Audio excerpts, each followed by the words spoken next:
Chapter 9.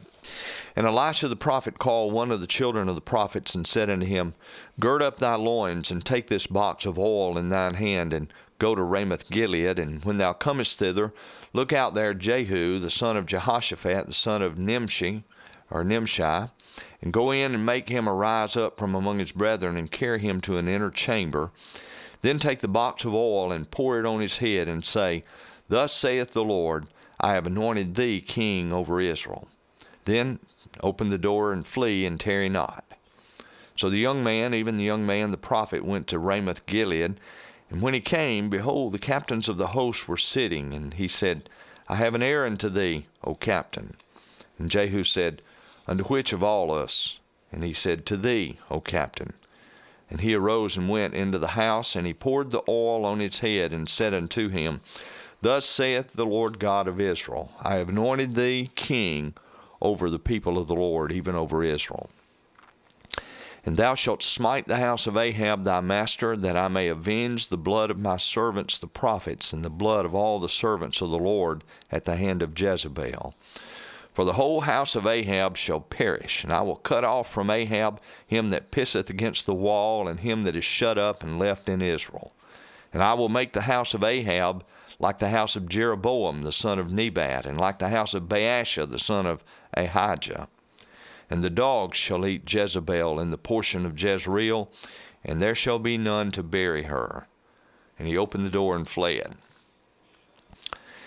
Then Jehu came forth to the servants of his Lord, and one said unto him, Is all well? Wherefore came this mad fellow to thee? And he said unto them, Ye know the man and his communication. And they said, It is false. Tell us now. And he said, Thus and thus spake he to me, saying, Thus saith the Lord, I have anointed thee king over Israel. Then they hasted and took every man his garment, and put it under him on the top of the stairs, and blew with the trumpets, saying, Jehu is king. So Jehu the son of Jehoshaphat, the son of Nimshi, conspired against Joram. Now Joram had kept Ramoth Gilead, he and all Israel, because of Hazael king of Syria. But King Joram was returned to be healed in Jezreel of the wounds which the Syrians had given him when he fought with Hazael king of Syria. And Jehu said, If it be your minds, then let none go forth nor escape out of the city to go to tell it in Jezreel.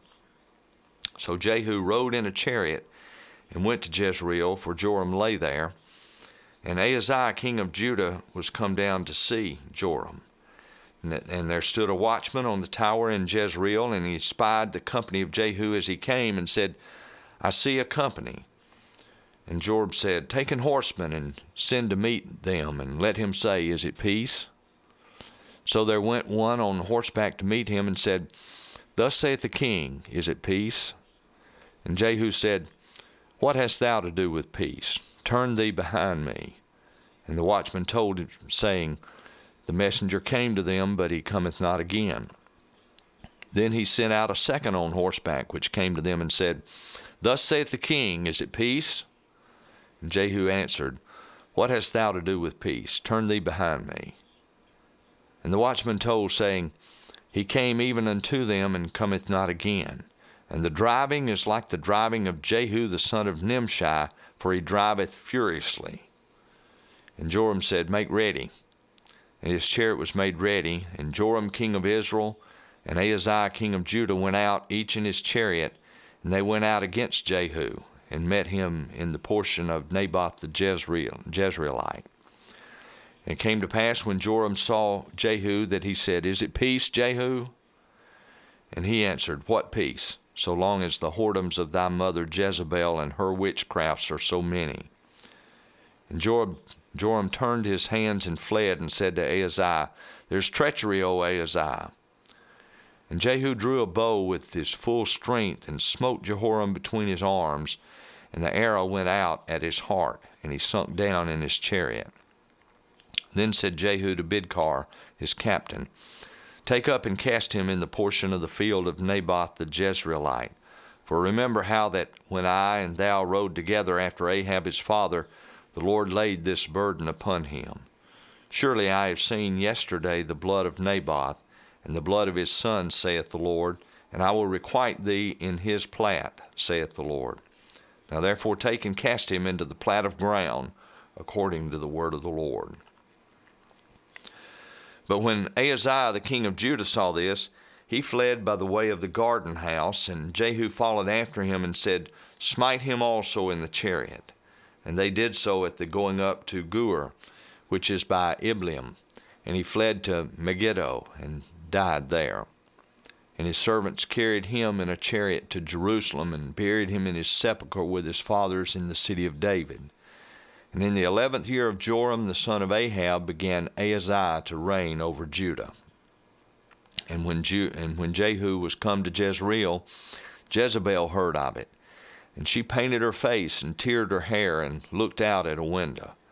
And as Jehu entered in at the gate, she said, Had Zimri peace who slew his master? And he lifted up his face to the window and said, Who is on my side? Who? And there looked out to him 2 or 3 eunuchs. And he said, Throw her down. So they threw her down, and some of her blood sprinkled on the wall and on the horses, and he trode her under foot. And when he was come in, he did eat and drink, and said, Go, see now this cursed woman, and bury her, for she is a king's daughter. And they went to bury her, but they found no more of her than the skull and the feet and the palms of her hands. Wherefore they came again and told him. And he said, This is the word of the Lord, which he spake by his servant Elijah the Tishbite, saying, In the portion of Jezreel shall the dogs eat the flesh of Jezebel. And the carcass of Jezebel shall be as dung upon the face of the field in the portion of Jezreel, so that they shall say not, This is Jezebel.